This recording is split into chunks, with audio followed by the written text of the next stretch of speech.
अभी तक हमने क्या देखा है 6वें अध्याय में? यूहन्ना इस अध्याय से यूहन्ना के द्वारा पवित्र आत्मा हमें क्या क्या सिखा रही है। हमने सबसे पहले देखा था कि चेलों के सामने एक बड़ी दुविधा खड़ी है। यीशु चमत्कार करते करते वचन सिखाते सिखाते शाम हो गई और एक वीरान जगह है। यीशु मसीह ने चेलों को बोला हम इनके लिए खाना कहाँ से लाएं, क्योंकि ये वीरान जगह से इनको खाली हाथ ऐसे बेचना अच्छी नहीं है, कहीं रास्ते में ये चक्कर आके गिरना पड़ जाए, तो इसीलिए खाना देना चाहिए। मगर यीशु को पहले से मालूम था कि क्या करना है, उधर वचन में साफ लिखा है। तो देखिए जो समस्याएं हैं, दुविधा, ये सब क्या है? ये सब ह्यूमन कैटेगरीज है, ये मानवीय श्रेणी की बातें हैं ये। मगर परमेश्वर को पहले से मालूम है, और परमेश्वर को अगर एक बात पहले से मालूम है तो फिर वो प्रॉब्लम है ही नहीं परमेश्वर के लिए। परमेश्वर के लिए दुविधा नाम की कोई चीज है ही नहीं। ये हमारे लिए, हमारे मानवीय समझ की एक रचना है, प्रॉब्लम्स, समस्याएं, और परमेश्वर को पहले से मालूम है। परमेश्वर के लिए कुछ भी बात अनएक्सपेक्टेड नहीं होती। दूसरी बात हमने देखा उस बच्चे के जीवन से, परमेश्वर के वचन में हम पढ़ते हैं परमेश्वर ने शून्यता से सब कुछ उत्पन्न किया है। क्या उस परमेश्वर को 2 मछली और 5 जौ की रोटी की जरूरत थी 20,000 के करीब लोगों को खाना खिलाने के लिए? नहीं। यीशु मसीह को उधर मछली और रोटी की जरूरत नहीं थी। जिस प्रकार शून्यता से पूरी सृष्टि को बनाया है, परमेश्वर चाहे तो, यीशु मसीह चाहे तो शून्यता से खाना इन 20,000 के करीब लोगों के लिए, सिर्फ 5,000 पुरुष थे, पर पूरा कुल मिलाकर हम देखें तो करीबन 20,000 तक तो रहेंगे। इन सबके शून्यता से खाना उत्पन्न कर सकते हैं, मगर नहीं। उधर एक लड़के के 5 रोटी और 2 मछली का उपयोग किया। इसमें से हमने पढ़ा परमेश्वर हमको साझेदारी का एक विशेष अधिकार, एक सौभाग्य देते हैं। परमेश्वर के साथ, परमेश्वर के राज्य की सेवकाई में हम पार्टनरशिप करें, एक साझेदारी की सौभाग्य परमेश्वर हमें देते हैं। तीसरी बात हमने ये देखी थी वापस उसी लड़के के जीवन से। ये इस भीड़ में सी ऑफ गैलीली के इस पार था, इधर से अपने माँ बाप के साथ भीड़ में से एक अनजान, एक इनविजिबल, तुच्छ एक बच्चा। उस भीड़ में जितने भी लोग हैं, किसी का नाम किसी को नहीं मालूम, ये उधर इधर से आए हुए एक भीड़ है, मगर पल ही पल में तुच्छता से एक अलग ही स्तर पर परमेश्वर ने इस लड़के को उपयोग किया। जब यीशु ने कहा कि इनको खाना किधर से लाए, जब शायद चेलों ने जाकर तलाश किया क्या सबके पास कितने लोगों के पास खाना है। अगर 20,000 में से चलो 7,000 या 10,000 लोगों के पास खाना है, तो सिर्फ अगले 10,000 के लिए खाना का इंतजाम करना है। तो शायद उन्होंने ऐसा तलाश किया होगा, मगर एक लड़का अकेला खड़ा होकर बोला कि मेरे पास है। तभी अंद्रियोस, पतरस का भाई, कहता है इससे क्या होगा। यह लड़का निराश होकर वापस जाने वाला था, तभी यीशु ने उसे रोक लिया। ये मैं कल्पना कर रहा हूं, यीशु ने उसे रोक लिया। यीशु ने पूछा उसको, क्या तू तेरी 2 मछली और 5 रोटी मुझे देगा? और जब इस लड़के ने अपनी रोटी और मछली यीशु के हाथों में दिया, तुच्छता से एक महत्वता की स्तर पर परमेश्वर ने इसके जीवन को परिवर्तित कर दिया। कुछ समय पहले ये तुच्छ था, ये अनजान, इनविजिबल भीड़ में से एक, मगर पल ही में क्या हो गया, इस लड़के के रोटी और मछली से करीबन 20,000 लोगों ने खाना खाया और पेट। तो आइए आज थोड़ा आगे और बढ़ते हैं। आज का अध्याय हम देखेंगे 6वां अध्याय से ही 16 से लेकर 16 to 21 हमारे लिए बहुत ही परिचित एक भाग है, और इसमें से आपने बहुत सारे प्रचार भी सुने होंगे। यूहन्ना का सुसमाचार 6वां अध्याय 16 से 16 to 21। मैं हिंदी में पढ़ता हूं, ध्यान से सुनिए। फिर जब संध्या हुई तो उसके चेले झील के किनारे गए और नाव पर चढ़कर झील के पार कफरनहूम को जाने लगे। उस समय अंधेरा हो गया और यीशु अभी तक उनके पास नहीं आया था, और आंधी के कारण झील में लहरें उठने लगी। तब जब वे खेते खेते 3-4 मील के लगभग निकल गए, तो उन्होंने यीशु को झील पर चलते और नाव के निकट आते देखा और डर गए। परंतु उसने उनसे कहा, मैं हूं, डरो मत। तब वे उसे नाव पर चढ़ा लेने के लिए तैयार हुए और तुरंत वह नाव उसी स्थान पर जा पहुंची जहां वह जाते थे। आमीन। ये हम सब के लिए बहुत ही परिचित एक कहानी है, और जैसे मैंने कहा, इसमें से आप लोगों ने बहुत बार प्रचार सुने भी होंगे। यही कहानी मरकुस 6वां अध्याय 45 से लेकर 52 में भी यही कहानी बताई गई है। हालांकि कहानी में थोड़ा सा फर्क है। उदाहरण के लिए मरकुस कहता है नॉर्थ वेस्ट से उस तरफ, नॉर्थ ईस्ट साइड गए। यूहन्ना कहता है नॉर्थ ईस्ट से, हाँ, मैं आपको इसके लिए गिव मी द रॉड।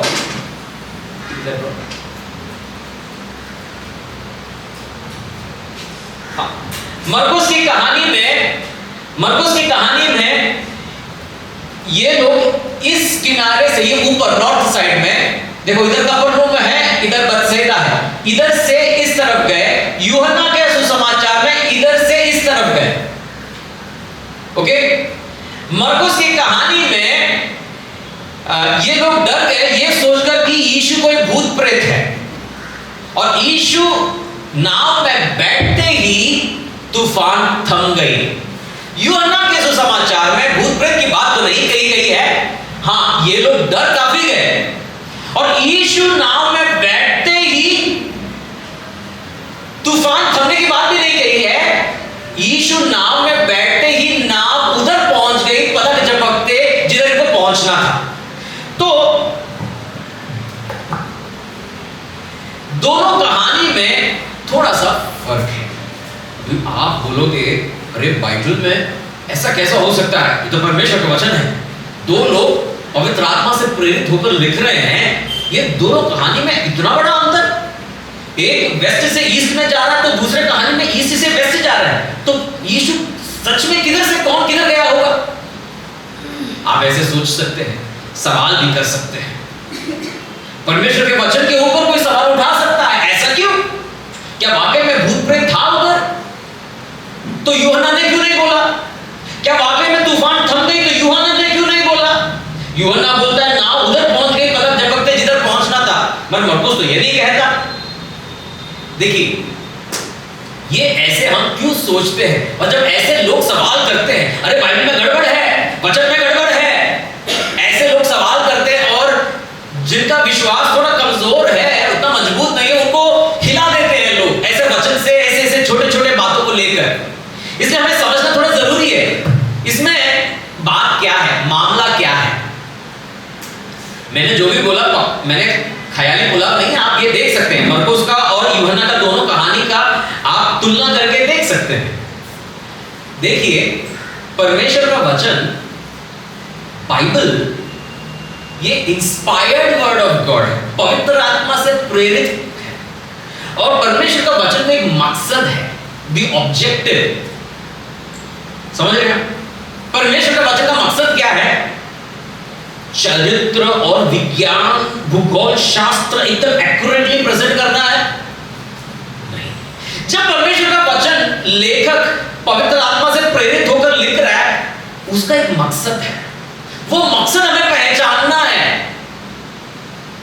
हमें इस पर वाद विवाद करने की जरूरत नहीं है। वेस्ट से ईस्ट में गए, ईस्ट से वेस्ट में गए, मरकुस झूठा है या यूहन्ना झूठे?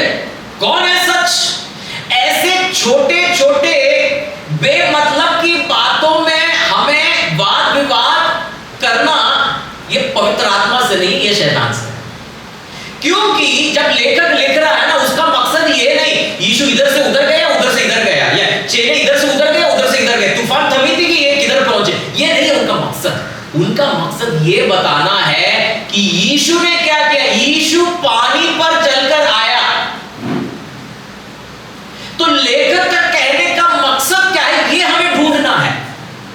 या वचन में, अरे ये कहानी की गड़बड़ों को ढूंढ कर निकालना नहीं है, क्योंकि लेखक का मकसद ये कभी था ही नहीं। हम 20वीं 21वीं सदी में खड़े रहकर हम 2000 साल पहले उस लेखक पर वो बोझ डाल रहे हैं जो उसने कभी सोचा भी नहीं था। उसका मकसद ही नहीं है, हाँ? उसका मकसद ही नहीं है। अभी देखिए, हम इस भाग से प्रचार कर रहे हैं, मेरा मकसद आपको परमेश्वर का वचन से बताना है। अभी सी ऑफ गैलीली झील था, समुद्र था, ये कितना चौड़ा था, कितना गहरा था, इस पर हमें बात करने की जरूरत नहीं है। आप समझ रहे मेरी बात को? आप जरा सोचिए, मेरा मकसद क्या है? आपको आज परमेश्वर के वचन से, परमेश्वर पवित्र आत्मा से प्रेरित होकर कुछ सिखाना जो आपके आत्मिक जीवन में आपको मदद मिले। ये करने के बजाय मैं भूगोल शास्त्र का किताब खोल के बैठूं और आपको मैं सी ऑफ गैलीली के बारे में सिखाऊं, इसकी गहराई, इसकी चौड़ाई इतनी है, आपके आत्मिक जीवन में कुछ फायदा होगा? आप समझ रहे मेरी बात को? तो चेले वेस्ट से ईस्ट में गए, ईस्ट से वेस्ट में गए, इससे किसी को कोई आत्मिक उन्नति नहीं होने वाली है। लेखक का मकसद है आत्मिक उन्नति। तो जिस बातों पर आत्मिक उन्नति नहीं है ना, उस बात पर आपको मालूम है कौन वाद विवाद करता है? जिसके अंदर शैतान बैठा है। क्योंकि ऐसे बहुत से लोग हैं। तो इधर ऐसी छोटी मोटी, इधर से गए, इधर से उधर गए, उधर से इधर गए, तूफान थमी थी या नाव कब पहुंचा, ये मामला ये नहीं है, मुद्दा ये नहीं है, मुद्दा कुछ अलग है। तो हम उस मुद्दे को समझने की कोशिश करेंगे, लेखक इधर क्या कहने की कोशिश में। अभी मरकुस जो कह रहा है कि यीशु को पानी पर, अंधेरा हो चुका है, पानी पर चलकर आ रहा, और इन्होंने सोचा कोई भूत है और ये डर गए, चिल्लाने लगे, है ना? मरकुस 6वां अध्याय उसका 49 देखिए। परंतु उन्होंने उसे झील पर चलते देखकर समझा कि भूत है और चिल्ला उठे, रोने लगे, छाती पीट पीट कर अपने माँ बाप, अपने सब कुछ याद करने लगे, क्योंकि सोचा भूत है। अभी इसके पीछे भी कारण है, क्योंकि उस समय ऐसा माना जाता था जो लोग पानी में डूबकर मर गए हैं उनकी आत्मा पानी के ऊपर अंधेरे में भटकती, और ये आत्मा थोड़ी डेंजरस है, इसके हाथ में गए तो गई भैंस पानी में। तो ये इनको मालूम है, इसके वजह से इनको लगा कि अरे तो कोई भूत है, और चिल्लाकर रोने लगे ये लोग। तो मरकुस झूठ नहीं कह रहा है, ये डर गए। यूहन्ना भी कहता है कि ये डर गए। फर्क है कि एक इधर से गया तो एक इधर से उधर गया, दूसरा बोलता है इधर से इधर गया, फर्क इतना ही है। और दूसरा फर्क है कि एक बोलता है तूफान थम गई, दूसरा बोलता है यीशु नाव पे चढ़ा कि नाव ठक करके उस पार जिधर इनको जाना था उधर पहुंच गया। मगर जो भी हो, हम इस कहानी को जरा समझने की कोशिश करेंगे। मैंने इतना सब आपको इसलिए बोला कि कल कोई बुद्धिजीवी आकर, अरे आपके बाइबल में ऐसा है, एक ऐसा बोलते दूसरा ऐसा बोलता, तुम लोग बोलते पवित्र आत्मा से प्रेरित है, तुम लोग बोलते वचन में कुछ भी झूठ नहीं, सब सही है, तो ऐसा कैसे हुआ? ऐसे कोई बुद्धिजीवी आकर उंगली उठाते परमेश्वर के वचन पे, तो कल आपको आके कोई उंगली उठाए ना, तो आपको तैयार रहना चाहिए। आपको कहना है कि लेखक का मकसद भूगोल शास्त्र, चरित्र या विज्ञान का लिखना नहीं था, आत्मिक उन्नति। अभी इधर से उधर या उधर से इधर तूफान थमना, इससे आत्मिक उन्नति नहीं होती। आत्मिक उन्नति कुछ और ही बात है, ये हम अभी सीखेंगे। तो यूहन्ना कह रहा है कि यीशु अंधेरे में पानी के ऊपर चलकर आया, यानी इधर पहले तो तूफान है, लहरें उठ रही हैं, डूबने का डर हो सकता है, मगर इसमें यीशु चलकर आ रहा है। यूहन्ना ने इसमें बोलकर क्यों बोला? इसमें ऐसी कौन सी बड़ी बात है? ऐसे प्रकृति पर सामर्थ्य तो पुराने नियम में काफी है। यीशु ने कौन सा बड़ा काम कर दिया? मूसा ने तो क्या बड़े समुद्र को दो में विभाजन के बीच में सूखा रास्ता बनाया था, ऐसी कहानी तो बहुत है। योशुआ यरदन के नदी में जब भी परमेश्वर का संदूक लेकर कदम रखे, यरदन के बीचों बीच सूखी जमीन आ गई थी। योना तर्शीश को जा रहा है बड़े जहाज में, तूफान उठी, लहरें उठी, डूबने का डर था। योना ने पश्चाताप से प्रार्थना किया, तूफान ठीक हो गया, उसे पानी में डाल दिया, मगर उसके पश्चाताप और प्रार्थना पे तूफान थम गई। तो ऐसी कौन सी बात है जो यीशु ने नया कर दिया? है, डरिए मत, मैं ऐसे थोड़ी ऐसे सवाल करूंगा। अभी यूनानी लोग, आप लोगों ने स्कूल में पढ़ा होगा पाइथागोरस थ्योरम, सारे बच्चों ने ये भी सुना है पाइथागोरस। तो यूनानियों के लिए पाइथागोरस एक बड़े तत्वज्ञानी थे, फिलोसोफर, और इतने बड़े थे, उनके ऊपर ऐसे ऐसे बड़े बड़े कहानियां बनाए जाते थे। और कहा जाता है पाइथागोरस ने अपने ताकत से तूफान को थमा दिया था, तूफान को शांत कर दिया था। उसी के साथ एक और तत्वज्ञानी है एम्पिडोक्लस, गूगल में मिल जाएगा ये ऐसे अजीब अजीब नाम। एम्पिडोक्लस को आपने सुना नहीं होगा, पाइथागोरस आपने जरूर सुना है। एम्पिडोक्लस ने भी तूफान को शांत किया है। दूसरा एक और यूनानी देवता पोसाइडन, समुद्र के देवता हैं। एक बात एक लफ्ज बोल दे तूफान थम जाएगी, क्योंकि कौन है? समुद्र के देवता हैं, सी गॉड, समुद्र के देवता। तो ऐसे बातों में यीशु ने अलग क्या किया है, इसको हम समझने की कोशिश करेंगे। क्योंकि हमारा मकसद क्या है? आत्मिक उन्नति। हमारा मकसद विज्ञान, चरित्र, भूगोल शास्त्र नहीं है, हमारा मकसद है आत्मिक उन्नति। जो लेखक का मकसद था, जो पवित्र आत्मा का मकसद था, हमारा मकसद भी वही है। देखिए, सबसे पहले तो आप सबसे पहली बात, उजियाला अंधेरा, ये ह्यूमन कैटेगरीज है, मानवीय श्रेणी। तूफान, शांतता, ह्यूमन कैटेगरीज। गरम, ठंडा, ह्यूमन कैटेगरीज। ये सृष्टि के अंदर की बात है। मीठी बात, कड़वी, मीठी चीज, कड़वी चीज। शांत, शांतता, समाधान रहना, युद्ध रहना, ये सब क्या है? ये ह्यूमन कैटेगरीज है, जो परमेश्वर की सृष्टि की दुनिया के अंदर की कुछ कैटेगरीज हैं। आपको मालूम वचन क्या कहता है? मेरा और आपका यीशु इन ह्यूमन कैटेगरीज के ऊपर है।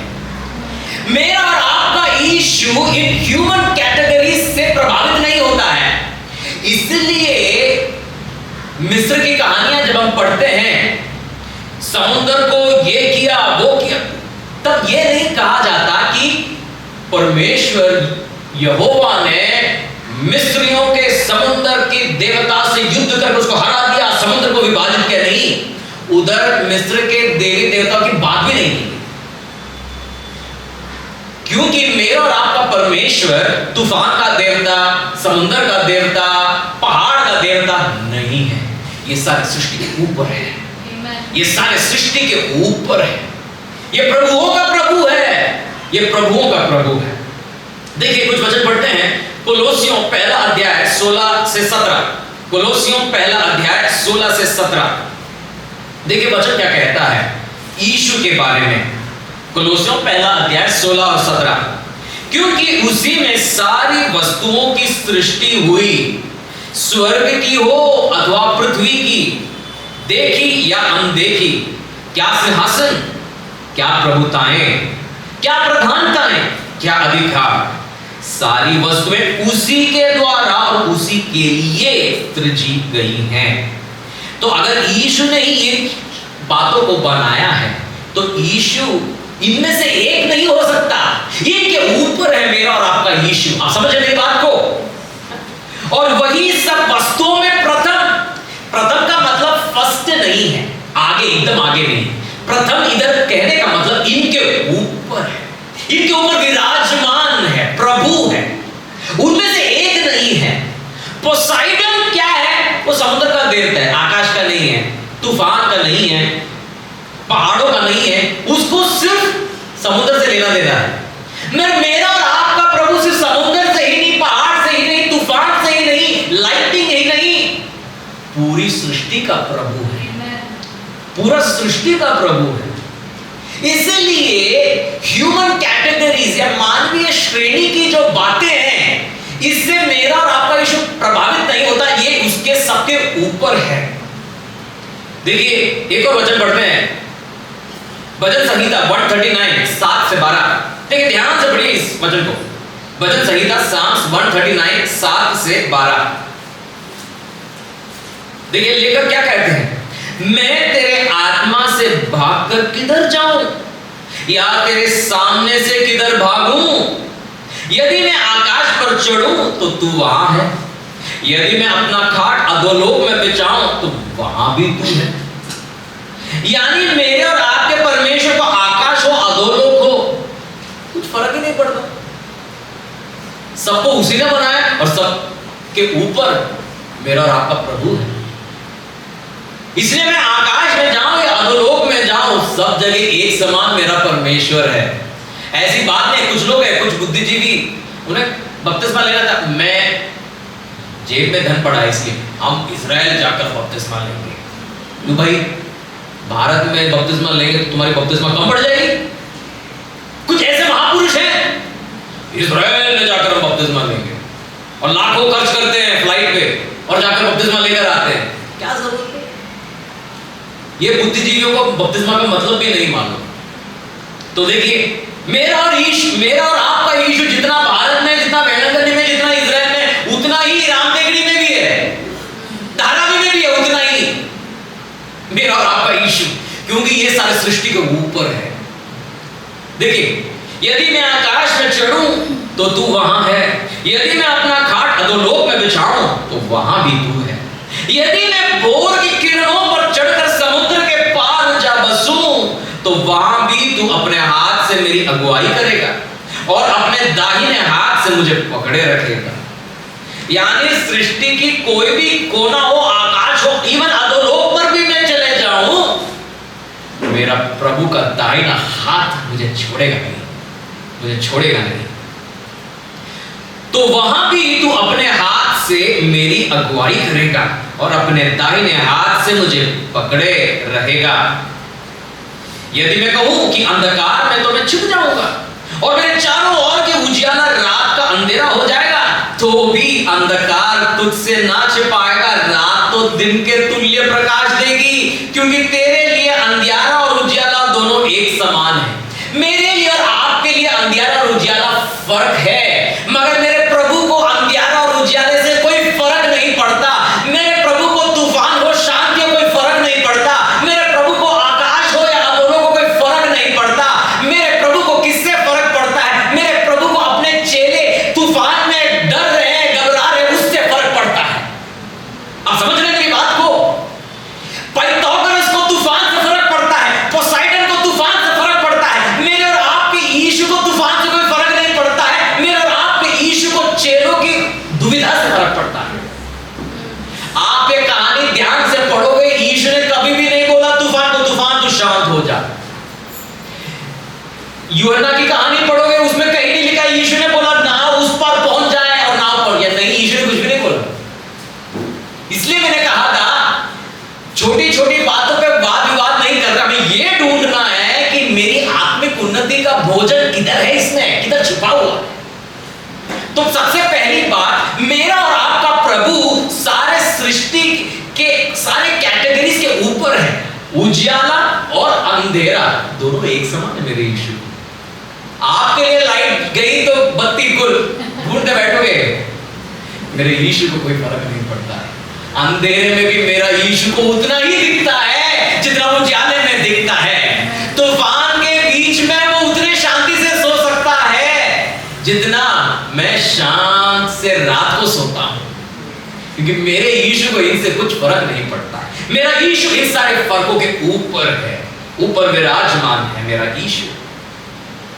अगर आप देखोगे, जैसा मैंने कहा, इधर यीशु ने तूफान को या समुद्र को शांत होने के लिए नहीं बोला।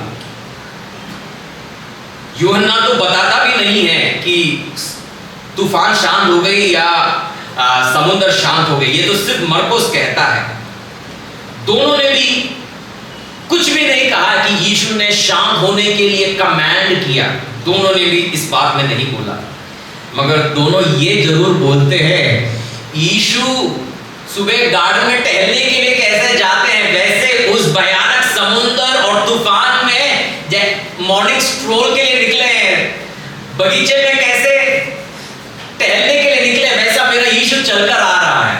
यीशु को समुद्र की लहरों से, तूफान से कोई फर्क नहीं पड़ रहा, मगर वो पानी पर चल रहा है। यानी यीशु उस तूफान से प्रभावित नहीं है। यीशु किस से प्रभावित है? यीशु मुझसे और आपसे प्रभावित है। यीशु को तूफान कुछ नहीं कर सकता है, समुद्र कुछ नहीं कर सकता है।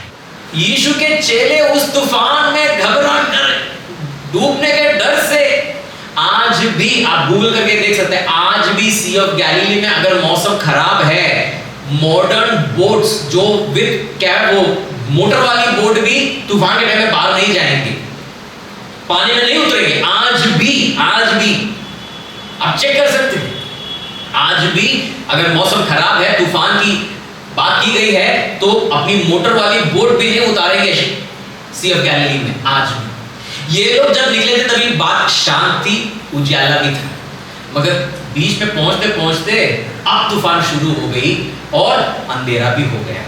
कई बार हम भी जब शुरुआत करते हैं जीवन में, सब ठीक ठाक रहता है, मगर जाते जाते क्योंकि यीशु इनके साथ नहीं है, यीशु और किधर है? यीशु वीरान जगह में प्रार्थना करने गया था।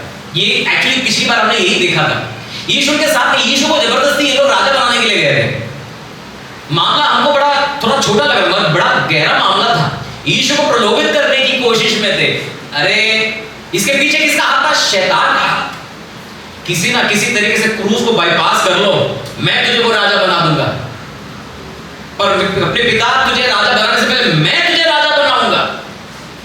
इंतजार क्यों करता है? मगर यीशु भाग गया उधर से। फ्ली फ्रॉम टेम्पटेशन किधर से मिला पौलुस को? यीशु के जीवन से। जिधर भागना है यीशु भागा। उधर बैठ के 21 डेज फास्टिंग, मैं भागूंगा नहीं, मैं इस पर विजय प्राप्त करूंगा, battle belongs to the Lord. नहीं भैया, जिधर भागना है भागना ही पड़ेगा। भागने वाले जगह पर आप बैठकर वर्शिप करने लगोगे तो गई भैंस पानी में।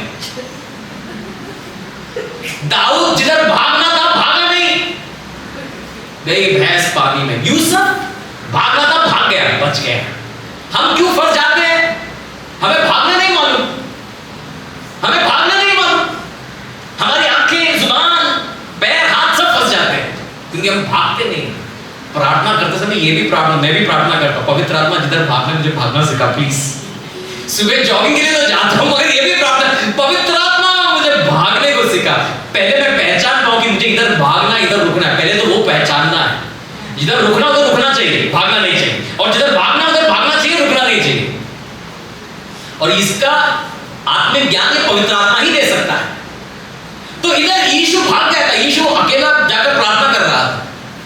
यीशु को मालूम था ये रुकने वाली बात नहीं, ये भागने वाली बात है, भैया भाग जाओ। तो यीशु भागा तो हमें कितना भागना चाहिए। यीशु के लिए भी भागने वाली परिस्थिति आई थी, तो हमको भी भागना पड़ेगा, इसलिए प्रार्थना कीजिएगा।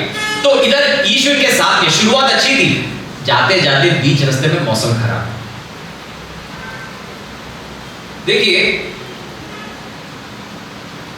मरकुस 6वां अध्याय 51, देखिए मरकुस 6 का 51। यीशु चलते चलते आया, इन्होंने देखा यीशु को, घबरा गए, भूत होगा सोचा। मगर यीशु ने बोला नहीं, मैं हूं, डरो मत। क्योंकि जब यीशु जिधर है उधर डरने की जरूरत नहीं है।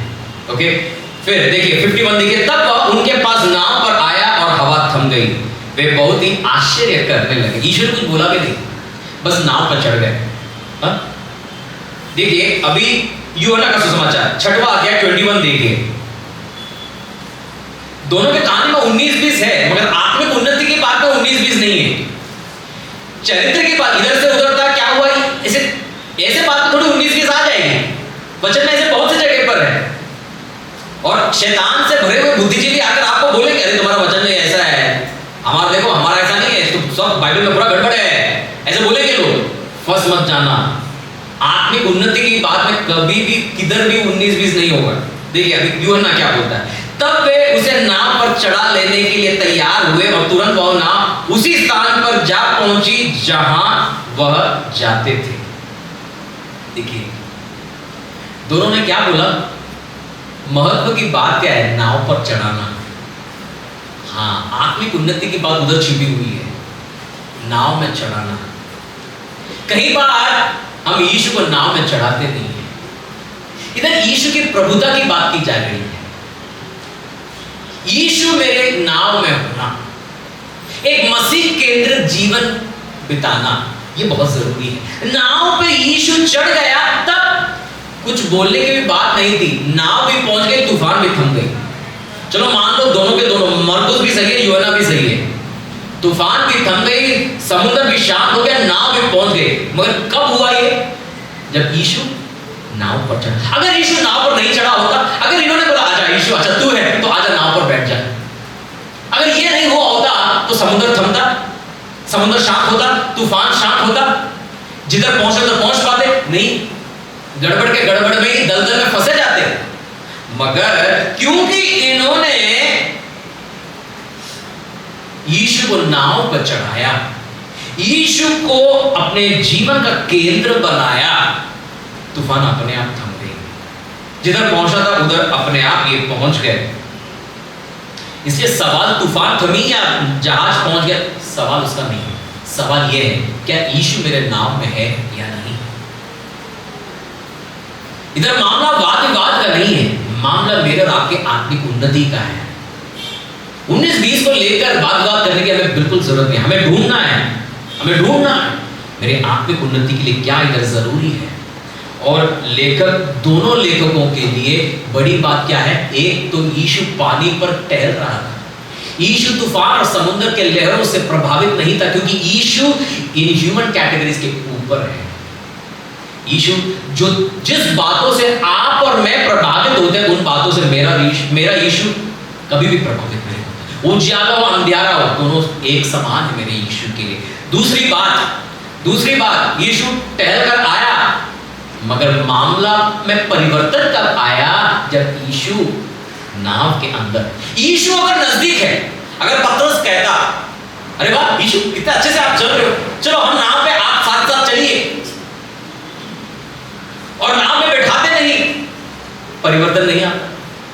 क्योंकि ये तो बड़ी दिलचस्प बात है, पहली बार देख रहे थे यीशु पानी में चल रहा है, इतनी बड़ी समुद्र, इतनी लहरें उठ रही है और यीशु पानी में चल रहा है, क्या बात है, अरे चलो नजारे का मजा लो, यीशु और चलो और चलिए, हमें जरा देखने दीजिए, हमें जरा मजा लूटने दीजिए। कभी परिवर्तन नहीं होता। बहुत से बार हम ऐसे बोलते हैं, यीशु को नजदीक पर रखते हैं, नाव के अंदर नहीं लेते हैं। मगर इधर परिवर्तन तब हुआ जब यीशु के कदम नाव के अंदर आए। हमें नाव के अंदर यीशु को जगह देना है, तब मामला परिवर्तित हो जाएगा। देखिए एक आखिरी वचन पहले भी मैं कह चुका हूं, एक और बार जब इस पर आपकी नजर दौड़ा देता हूं। आइज़ाया 9:6, यीशु को जीवन में स्वीकार करना। नाव इधर एक जीवन के समान है, हमारे जीवन में, हमारे जीवन के प्रभु के तौर पर यीशु को स्वीकार करना है। यीशु नजदीक आने से, तूफान के ऊपर चलकर आने से तूफान थमी नहीं, समुद्र शांत भी नहीं हुआ। समुद्र और तूफान में परिवर्तन तब आया जब यीशु ने नाव में कदम रखा, देखिए ये वचन देखिए, क्योंकि हमारे लिए एक बालक उत्पन्न हुआ है, हमें एक पुत्र दिया गया है, प्रभुता उसके कांधे पर होगी और उसका नाम अद्भुत युक्ति करने वाला, पराक्रमी परमेश्वर, अनंतकाल का पिता और शांति का राजकुमार रखा जाएगा। इसमें सबसे महत्वपूर्ण शब्द क्या है? हम सबको हमेशा ये याद रहती है, यीशु पराक्रमी, अद्भुत युक्ति करने वाला, पराक्रमी परमेश्वर, अनंतकाल का पिता, शांति का राजकुमार। चलो अच्छी बात है, आपको याद है, बहुत अच्छी बात है, शैतान को भी याद है। शैतान मुझसे और आपसे ज्यादा वचन जानता है, मगर शैतान एक बात है जो इधर शैतान नहीं कर सकता, कभी भी लाख कोशिश करे शैतान नहीं कर सकता, और वही सबसे महत्व की बात है। कब यीशु अद्भुत युक्ति करने वाला पराक्रमी परमेश्वर होगा, कब यीशु शांति का राजकुमार होगा। यीशु नजदीक चलने से, समुद्र पर चलकर आने से समुद्र थमी नहीं। ये लोग 3-4 मील सफर कर चुके थे, यानी यीशु भी 3-4 मील चलकर आया, तूफान शांत नहीं हुआ, समुद्र भी शांत नहीं हुआ। यीशु के समुद्र में चलने से नहीं, क्योंकि यीशु उससे प्रभावित नहीं होता है। यीशु का दिल कभी दुखता है, उसके चेलों के दुविधा में यीशु का दिल दुखता है। और जब यीशु के कदम मेरे जीवन में आ जाते हैं, तब जब यीशु मेरे जीवन का प्रभु बन जाता है, तब मामला बदलता है। इधर प्रभुता उसके कांधे पर होगी, प्रभुता सबसे महत्व की बात इधर वो है, क्योंकि जब प्रभुता यीशु के कांधे पर होगी तभी वो ये चार जो बात, अद्भुत युक्ति करने वाला, पराक्रमी परमेश्वर, अनंत काल का पिता, शांति का राजकुमार होगा। जब तक यीशु के कांधे पर प्रभुता नहीं है, मामला संगीन ही रहेगा, परिवर्तन नहीं होने वाला है, परिवर्तन नहीं होने वाला है। इसलिए दो बातें, यीशु उन बातों से प्रभावित नहीं होते जिनसे मैं और आप प्रभावित होते। यीशु के लिए सब एक समान है, उजियाला हो अंधेरा हो। आपको नहीं दिखता, इसका मतलब ये नहीं कि मेरे यीशु को नहीं दिखता। यीशु को अंधेरे में उतना ही दिखता है जितना उजाले में दिखता है। और दूसरी बात है, यीशु के कदम मेरे नाव में होने चाहिए। आइए हमारे सिरों को झुकाएं।